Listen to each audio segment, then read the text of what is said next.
O dia 10 de setembro de 1946 marcou a vida de Madre Teresa de Calcutá e passou a ser chamado por ela de o Dia da Inspiração. A religiosa viajava de trem entre Calcutá e Darjeeling, cidade indiana aos pés do Himalaia, para um retiro espiritual no convento das Irmãs de Nossa Senhora de Loreto, quando recebeu uma iluminação interior: dedicar sua vida aos mais pobres dos pobres. Naquele trem, aos 36 anos, Madre Teresa percebeu que deveria deixar a congregação de Nossa Senhora de Loreto para fundar as Missionárias da Caridade, cuja missão seria prestar assistência aos mais pobres e desvalidos mundo afora. Embora tenha se tornado uma personalidade internacionalmente conhecida, Santa Madre Teresa de Calcutá jamais renunciou aos dogmas católicos. Um exemplo disso é que a religiosa foi uma aguerrida defensora do direito à vida.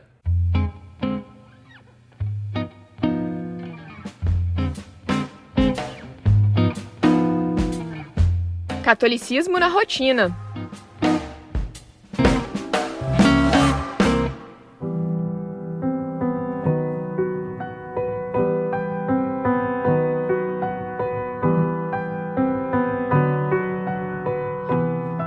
Certa vez, Madre Teresa foi convidada a falar na Conferência sobre População e Desenvolvimento, promovida pela ONU no Cairo.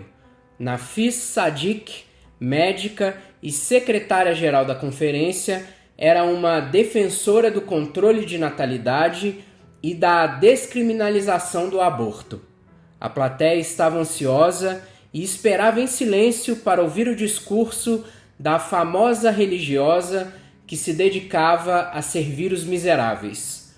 Madre Teresa subiu ao palco e disse com voz emocionada: "O mundo que Deus nos deu é mais do que suficiente, segundo os cientistas e pesquisadores, para todos.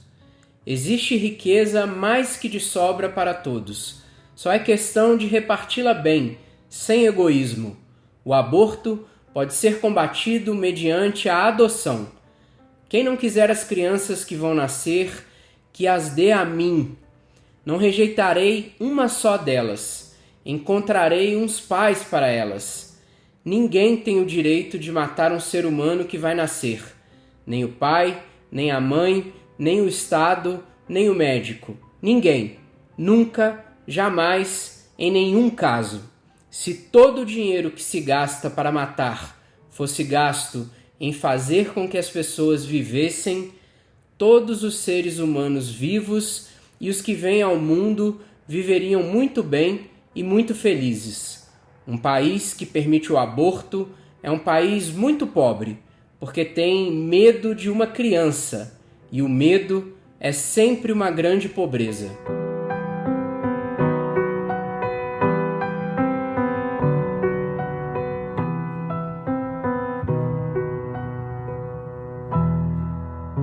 Bill Clinton, presidente dos Estados Unidos entre os anos de 1993 e 2001, foi um grande admirador de Madre Teresa.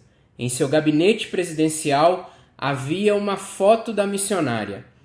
Toda vez que os dois se encontravam, Madre Teresa fazia questão de lembrar que Clinton tinha poderes para evitar que as mulheres norte-americanas fossem forçadas a viver o drama do aborto.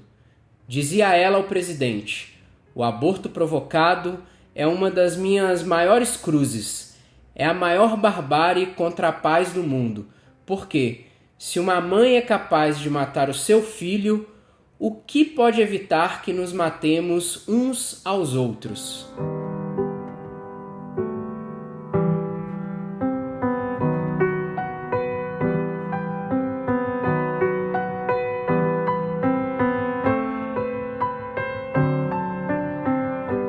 Houve outra ocasião em que adolescentes foram violentadas em Bangladesh. As autoridades locais queriam obrigá-las a interromper a gravidez. Madre Teresa se opôs.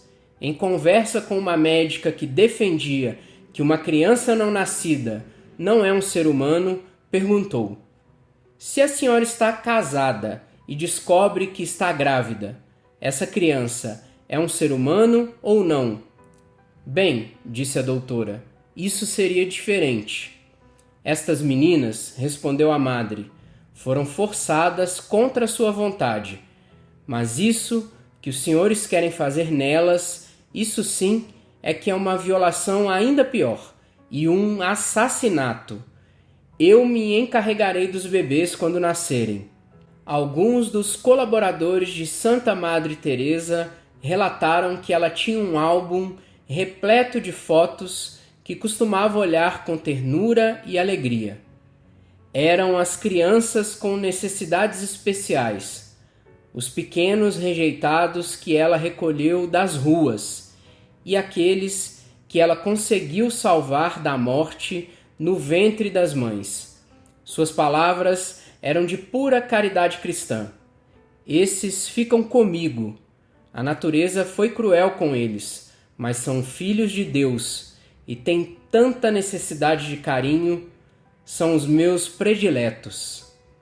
Santa Madre Teresa de Calcutá, uma mulher que não teve filhos biológicos, tornou-se mãe espiritual de muitas crianças que de outro modo jamais teriam tido o direito de existir.